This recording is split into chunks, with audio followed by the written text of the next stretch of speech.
Dear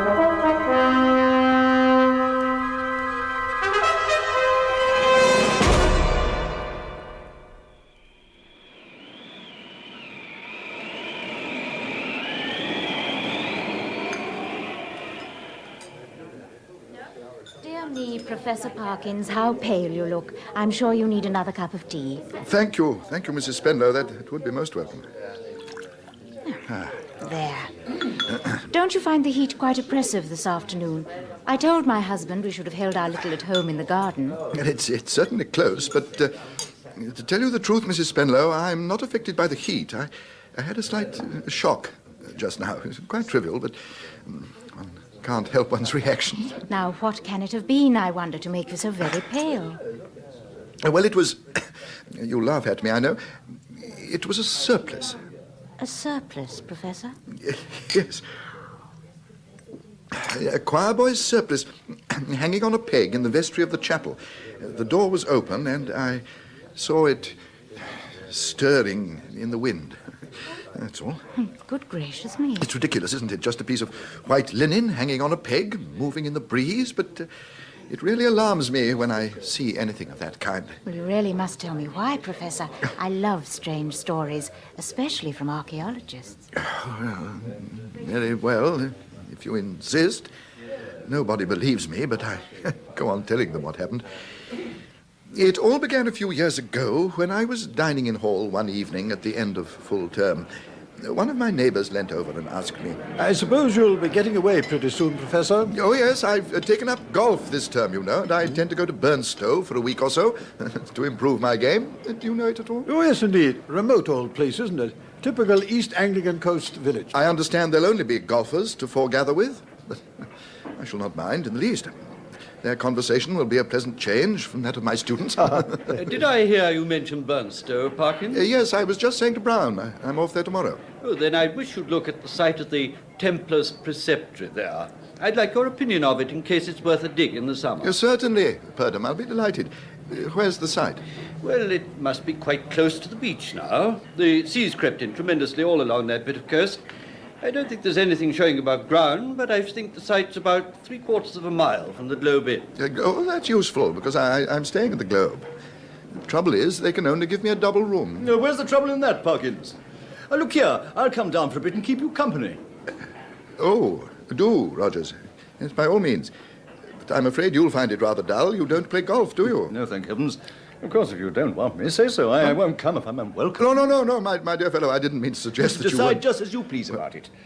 I thought I'd do nicely to keep the ghosts off, though. Oh, really? Roger. Sorry, Parkins, I wouldn't have said that. I forgot you don't like levity on these topics. Well, as you've mentioned the matter, I confess that I don't like careless talk about what you call ghosts. A man in my position can't be too careful about appearing to sanction the current beliefs on such subjects. I think I've never concealed my views. Very sensible views, Parkins, especially for a chap who spends his life digging up the dead. My dear fellow, we must talk seriously about these things. By all means, come down to Burnstow. All right, I will. It won't be for 2 or 3 days. I have some clearing up to do. A good game, Colonel. Thank you. Don't thank me, Professor. Pleasure to play with you. And now shall we be moving? This air is really very chill. Which way shall we go? Do you mind if we go back along the beach? Not at all. I want to take a look at some ruins a friend of mine asked me to inspect for him. There should be light enough to see. Mind you, I don't know exactly where they are, but I expect I shall stumble across them. Oh! Steady on, Professor. Hurt yourself? No, thank you. No, just a twist to the ankle. It'll go off in a minute. So that's what I fell over. What is it? Looks to me like a lot of flints sticking out of the ground. Exactly what it is, but they were put there by human hands. These mounds of flint, which are almost invisible among the turf, are no less than the remains of one of the Templars' round churches, Colonel. Indeed. How do you know that? Well, I must admit I came expecting to find something of the kind. The Templars built round churches, and here... Yes, here we have the traces of the circular plan. It's very interesting. And when would this place be built? Well, not later than 1185. That was when the order was suppressed. A lot of the Templars were killed, burnt to death, some of them. Dear me, bad that. What harm have they done? Only got too rich for the king to go on tolerating them. In any case, I doubt if they did any particular good, Colonel. Then what do you study them for? Their buildings interest me. Sermons in stones, Yes. Yes, this oblong eminence would be the base of the altar. And here... Oh, how interesting. What is it? You see, at this end of the altar base, a small cavity in the stone. Yes, yes. I think... Yes, I can get some of the turf away with my knife. There. Artificially made. Rectangular. The inside smoothly finished. Any buried treasure in it? Most unlikely, but we may as well look. You got a match, Colonel? Yes, certainly. Thank you. Gone out. The wind's too strong. I'll try again. That's better. Now, let's see. Well, upon my word. What have you found? Well, I don't quite know. It seems to be a small metal tube. It's of considerable age. I should say it's been hidden there a very long time. I believe... let's have some more light on it. Yes, there's an inscription of some kind. And of course, we shan't be able to read it now. We'll have to wait till we get back. Very dark suddenly. And infernally cold. Come on. Let's be getting back. Well, by all means. This splendid discovery has given me a remarkable appetite for dinner.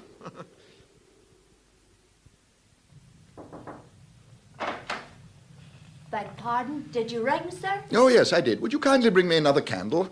I find two inadequate to light this large room. Take this one, sir. I can get another. That's very kind of you, thank you.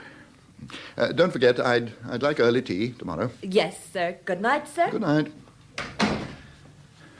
That's better. Now I can get a good look at this thing. Yes, quite a clear inscription. Just a little rubbing. Make it legible. There. Latin. It's useful. Quis est iste qui venit. Who is this that is coming? Well. Now, this thing is quite obviously a whistle. Not unlike a modern dog whistle, indeed. Who is this that is coming, eh? Best way to find out is evidently to whistle for him.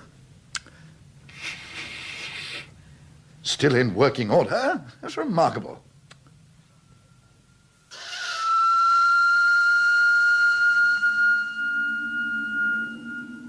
Splendid, splendid.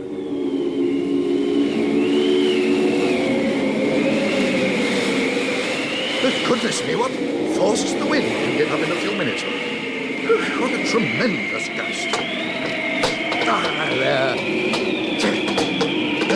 Knew that window fastening was no use. Oh, all three candles out. It's enough to tear the room to pieces. I'll have to get this window shut somehow.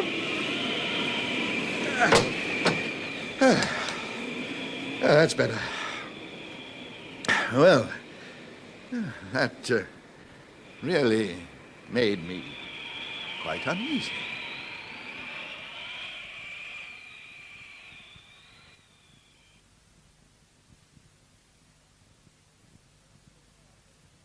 Won't be a minute, Colonel. Just going to collect my ulster from my room. Right. I'll wait for you. Oh, good morning, sir. Good morning. If you please, would you like any extra blankets on your bed, sir? Thank you. Yes, I think I should. It seems likely to turn rather colder. One will do. Which bed shall I put it on, sir? One? Well, why, the one I slept in last night, of course. I beg pardon, sir, but you seem to have tried both on them. Leastways, we had to make them both up this morning. Really? But how very absurd. I certainly never touched the other except to lay some things on it. But did it actually seem to have been slept in? Oh, yes, sir. All the things was crumpled and thrown about always, if you'll excuse me, sir. Quite as if anyone hadn't passed but a very poor night. Dear me. Well, as a matter of fact, I did pass a very poor night. First, that terrible wind got up, and then I had some extraordinary dreams about a man running along the beach as if he were flying in terror, and a sort of pale shape hopping, bobbing along behind him. Lord, that was nasty, sir. I should have woke myself up screaming if I'd dreamed a thing like that. I probably did. At least I woke up. I actually went to that window to have a look at the beach. But there was only somebody standing about down there. What for at that time of night, I can't imagine. Oh, we get all sorts on the beach, tramps and lurkers and the like, sir. I'll get you a blanket now. I'm very sorry to have given you the extra trouble. Oh, by the way, I expect a friend of mine soon, a Mr. Rogers from Cambridge. He'll be occupying the spare bed, if that's all right. Oh, yes, to be sure, sir. It's no trouble at all. Quite an extraordinary wind that we had last night, eh, It's Parkins? remarkable. It rose out of complete stillness all in a moment. Blew my bedroom window open. In my old home, we should have said someone had been whistling for it. Should you indeed? Is there a superstition of that kind still rife in your part of the country? I don't know about superstition. They believe in it all over Denmark and Norway, as well as on the Yorkshire coast. And my experience is, mind you, that there's generally something at the bottom of what these country folk hold to. Your drive. Yes, of course. Thank you. I'm off my game this morning, after that disturbed night.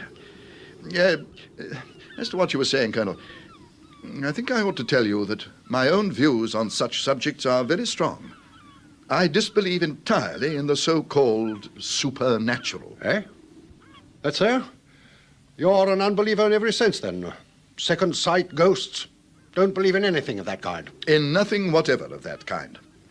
Now, as to this whistling for the wind, let me give you my theory about it. The laws which govern winds are really not perfectly known, and not at all, of course, to fisherfolk. Well, go on. A stranger, perhaps of eccentric appearance, is seen repeatedly on the beach at some unusual hour and is heard whistling. Soon after, a violent wind rises, as a man who could read a barometer could have foretold that it would. Hence, a legend is born. Now take last night's wind. As it happened, I myself was whistling. I blew a whistle twice, and the wind seemed to come absolutely in answer to my call. Now, if anyone had seen me... Whistling, were you? And what sort of whistle did you use? Why, the thing we discovered in the ruined altar last night. When I took a good look at it, I realized its purpose at once. Oh, well, if I were you, I should be very careful about using such a thing. Never know what you might be doing. Nonsense, Colonel. Harmless, innocent... Now then, boy, now then. Mind where you're going. What in the world is the matter with the child? Is he hurt? Frightened, more like. Had a fright, lad? Have you? Come now, brace up. Be a man. Oh, sir, I've seen it wave at me out of the window and I don't like it. Now, my boy, what happened, eh? Take your time. Oh, sir, me and my brother, we was playing about on the grass in front of the globe like we do. Mr. Simpson don't mind. Yes, yes. When I look out of the front window and I see it waving at me. See what? What did you see? A person, was it? Well, a sort of a person it might have been. It was all white and floppy. White, floppy. Had this thing a face? Couldn't see it. It looked sort of crumpled, sir. Now, be quiet a moment. Which was this window? A second one, sir. The big window what got two little ones at the side. Very well, my boy. You run away home now. I expect it was some person trying to give you a start. Here's a sixpence. No, I see it's a shilling. Now be off. Be off home and don't think any more about it. Thank you, sir. A shilling! Oh, shilling! Oh, that's curious. It's evidently my window the lad was talking about. Sounds like it, certainly. Do you mind if we break off our game and go back to the hotel, Colonel? I'd rather like to find out whether anyone has been interfering in my room. Of course, of course. I'll come back with you. Better two than one if there's any trouble in the offing.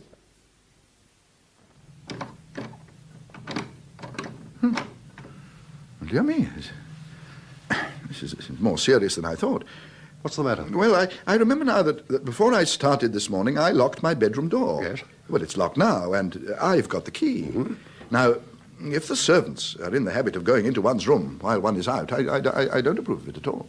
Well, let's have a look inside.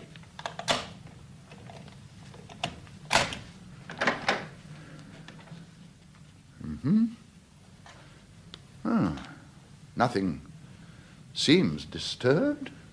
Except your bed. Oh, but that isn't my bed. I used the other one. But it does look as if someone's been playing tricks with it. Yes, indeed. Bedclothes all bundled up and twisted. Quite sure you haven't been using it? Yes, of course. I see now what's happened. I must have disordered the bedclothes last night in unpacking, and they haven't made it since. Well, ring and ask. Yes, I will. Yes, that's it. They came in to make it, and that boy saw them through the window, and then they were called away and locked the door after them. That's the explanation. We'll soon know, for here comes the chambermaid.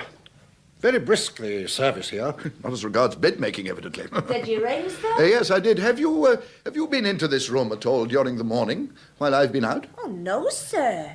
I made that bed and straightened that one when you was in the room this morning, and I've not been in since. Have you another key in case you wished to enter the room? No, sir. Mr. Simpson keeps the duplicate keys. I see. Well, thank you. Sorry to have bothered you. It's all right, sir. This is most extraordinary. You know, Colonel, in my own opinion is that boy was taking us in, play acting. No. Don't believe that. You can't mistake genuine shock. I've seen it in soldiers too often to mistake it. You're a very generous man, Colonel. More so than I am, I'm afraid. I believe in hard facts, you know. And no fancies? Well, each to his beliefs. Quite.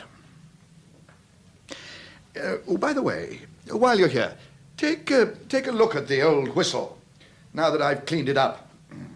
You see the Latin inscription? It's interesting, isn't it?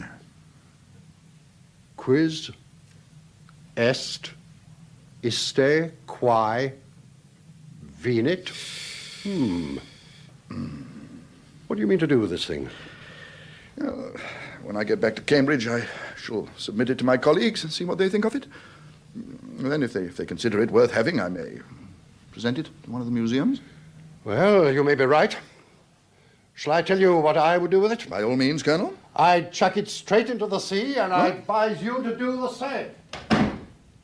Sure, really. That's superstitious nonsense.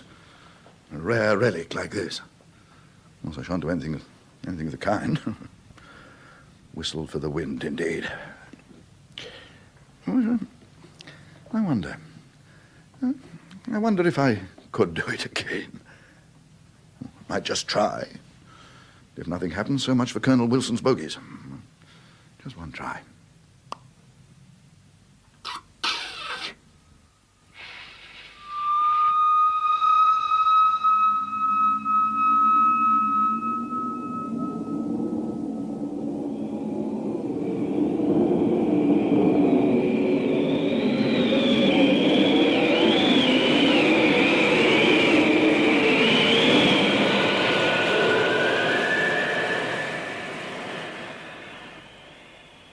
Good heavens.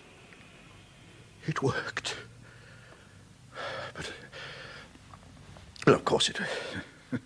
just a coincidence.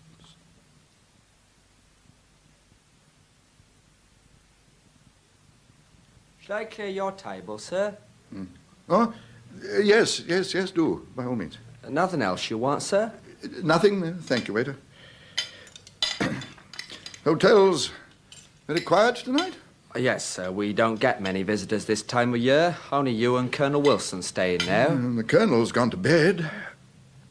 Must be one or two strangers about, though. I saw a person hanging round on the beach last night, and he seemed to be there again this evening. What sort of a person, sir? Oh, well, it's too dark to see. Somebody in a light-coloured garment. I didn't altogether like the look of whoever it was. Perhaps you might have a word with Mr. Simpson. Yes, certainly, sir. He's got a short way with him with suspicious characters, Mr. Simpson. Well, good night, sir. Funny weather we're having, isn't it? That windstorm again this afternoon and yesterday. Is that typical of these parts? Oh, I've never known anything like it since I've been here, sir, and that's 15 year. And for all it's such a cold, bleak place, squalling, howling, something frightful all of a sudden out of nothing. It would make some people quite nervous to hear it, I expect. Yes, it would, sir. Well, I must be off to bed, I suppose. I believe I've seen some shelves of books in one of the rooms, by the way. Can you tell me where to find them? Yeah, they'd be in the writing room, sir. You'll find all sorts there. They're pretty old and musty, most of them. All the better. I want something on the dull side to read myself to sleep with. Somehow, I don't find this place conducive to sound sleep. Oh, my friend, Mr. Rogers, may be arriving tomorrow. Oh, well, that'll be company for you, sir, won't it, then? Good night, then. Good night.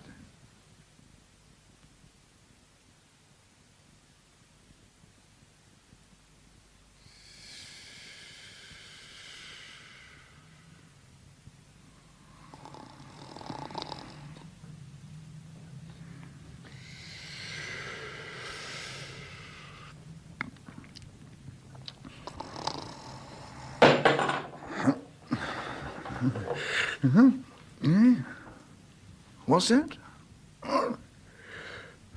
Oh, candlestick, I suppose. Infernal nuisance. Good heavens. Somebody in the other bed. Of course, Rogers. Rogers? How on earth did you get here? Why didn't you waken me? Rogers? Rogers? Is that you? No. It's me. No, keep away, keep away, keep away, keep away. This is a joke, Rogers. It's a very bad one, dressing up like a child's idea of a ghost. No, keep off, I tell you. I'll see your face. At any rate. No. No.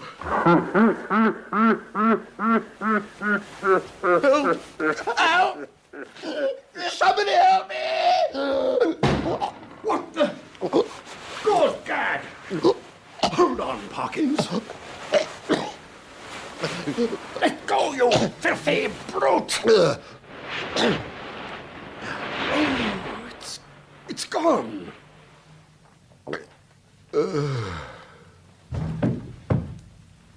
Parkins. Everything's all right. Here, drink this brandy.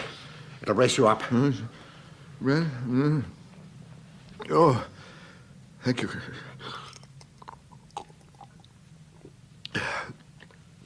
Oh, Colonel, you saved my life. Oh, always carry a little hip flask. Never know when it may come in useful. No, I mean coming in when you did it. It had me by the throat, you know. Colonel, did you see it? I saw it all right. Oh, thank heaven for that. If you hadn't, you'd have thought I was mad. What did it look like to you? Difficult to say. Whitish, floppy. Didn't get a close look at it, though. I did. And do you know what the most horrible thing about it was, Colonel? Its face was made of crumpled linen. Yes, that's how it looked to me before it vanished. It didn't vanish. It's there. On the floor. Eh? What? Good gad. A heap of bedclothes. Yes, just so, but a few moments ago they had a dreadful, murderous life of their own. It's like a nightmare, but it happened. What can I do, Colonel? Suppose it happens again? Suppose I can never go to bed without fearing that I shall wake in the night and see that. I don't think it'll happen again if we take adequate precautions. Where's that whistle thing? Huh? Oh, there, on the washstand. I can't touch it. I can't touch it. Don't ask me to. Don't bother. I'm going to pick it up in my handkerchief. So, open the window and hurl it out. So. I have a strong arm still and a powerful throw. And you can be assured that thing's lying among the stones on the beach by now. And whoever owns it is welcome to take it. I'm sorry I mocked at you, Colonel, and the things you believe in and other people believe in. I won't again. That's good. I think you're wise. Quis est iste qui venit.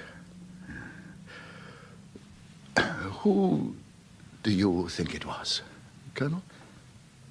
How should I know, my dear fellow? Easy enough to whistle. But there's no telling what will answer. I'll sleep in here with you tonight, if you don't mind. So, you see, Mrs. Spenlow, why the mere sight of fluttering linen upsets me, even now. Yes, Professor. Quite understandable. Will you excuse me? I think I see my husband beckoning. Oh, Herbert, will you ask Annie to bring my smelling salts, dear? I feel quite faint. In O Whistle and I'll Come to You by M.R. James from 1963, adapted by Michael and Molly Hardwick, Michael Hordern was Professor Parkins, Earl Grey, Brown, James Thomason, Purdon, Austin Trevor, Colonel Wilson, Hilda Kreisman, Mrs. Spenlow, Rob Lefebvre, Rogers, Sheila Grant, the chambermaid and the small boy, Anthony Hall, the waiter, and Malcolm Hayes, the thing. Special effects were by the BBC Radiophonic Workshop, and the producer was Charles LeFaux.